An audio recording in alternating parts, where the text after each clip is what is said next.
A former Jacksonville sheriff will publish a book sharing stories of his life, all his trials and his tribulations. Nat Glover gives his perspective of what it was like growing up in Jacksonville, a time when the city was once segregated. On Your Side's Tristan Hardy sat down with Glover today, and he's with us in the studio. And so tell us a little bit more about why Glover is publishing a book. Well, Jeannie, for years, Glover says his peers encouraged him to tell his story. Stories, he says, impacted his life to this day.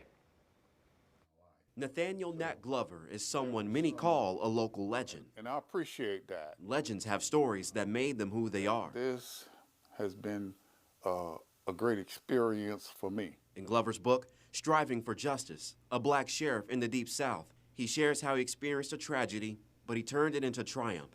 One moment he vividly recalls. I happened to have gotten caught downtown doing axe handle Saturday. Back in 1960, a group of white men attacked black demonstrators with axe handles and baseball bats. I could have died that day without a doubt in my mind. Protesters were conducting a sit-in, opposing segregation. Glover says he wasn't involved but was still targeted. He remembers how a police officer told him to get out of town. And that actually fueled my tenure as a law enforcement officer.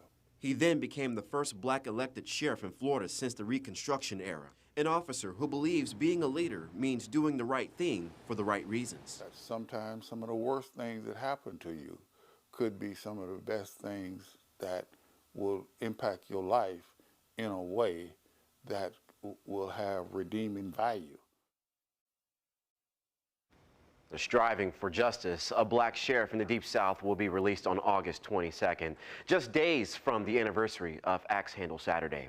Glover says he hopes his story will inspire people to make their community a better place for everyone.